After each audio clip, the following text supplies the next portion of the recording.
दिल्ली का श्रद्धा हत्याकांड एक बार फिर से रिपीट हो गया है। झारखंड के साहिबगंज में ठीक वैसी घटना सामने आई है। यहां एक पति ने पहले तो अपनी पत्नी की बेरहमी से हत्या कर दी, फिर उसके शव के टुकड़े टुकड़े कर दिए और आखिर में सच्चाई छिपाने के लिए टुकड़ों को सुनसान जगहों पर फेंकना शुरू कर दिया। इन दोनों ही हत्याकांड में बिल्कुल एक जैसा पैटर्न देखने को मिला। फर्क है तो सिर्फ इतना कि वहां टुकड़े टुकड़े करने वाला आफताब था और यहां दिलदार। झारखंड में श्रद्धा मर्डर केस पार्ट 2।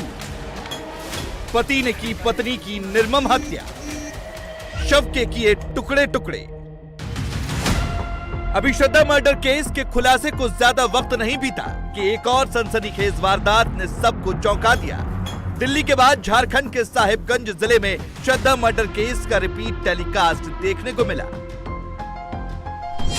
यहां एक पति ने न सिर्फ अपनी दूसरी पत्नी की हत्या की, बल्कि उसके शव के कई टुकड़े कर दिए।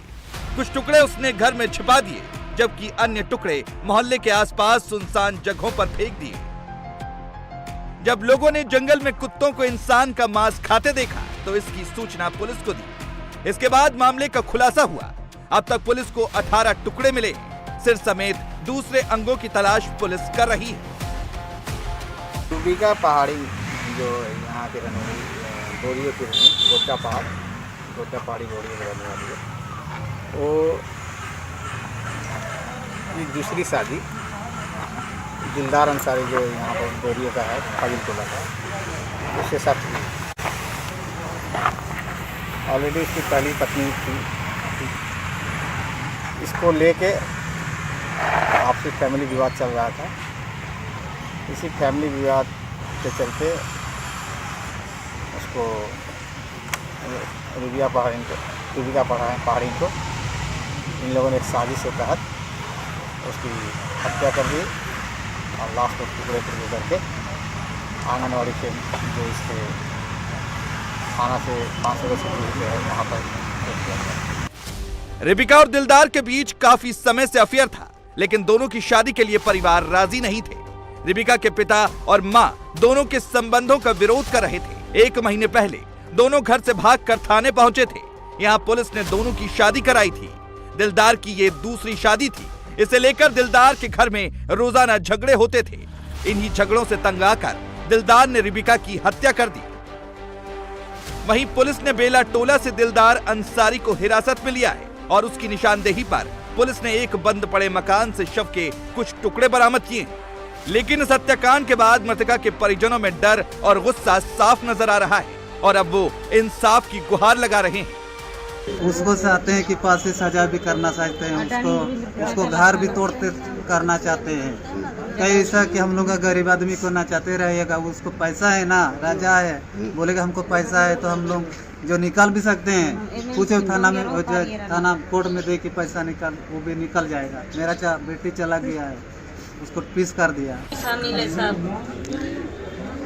उसका मम्मी उसका मामा घर लेके वहाँ मरवाई है, वैसे खबर हम लोग को मिली तो हम लोग यहाँ आ गए था ना।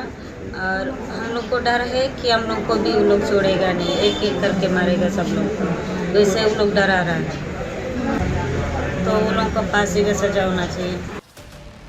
वहीं अब मामले को लेकर राजनीति भी शुरू हो चुकी है और बीजेपी की तरफ से प्रदेश की हेमंत सोरेन सरकार को कटघरे में खड़ा किया जा रहा है। माननीय मुख्यमंत्री हेमंत सोरेन के कार्यकाल में लगातार बेटियों के खिलाफ अत्याचार बढ़ता जा रहा है।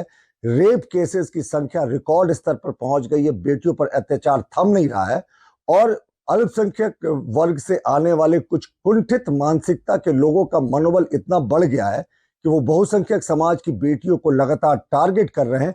हमने पहले भी मांग की थी कि ऐसे विकृत मानसिकता वाले लोगों के तार जो हैं वो प्रतिबंधित संगठन अंसार बंगला से जुड़े हैं, लेकिन सरकार ने इस पर कोई ठोस पहल नहीं की है।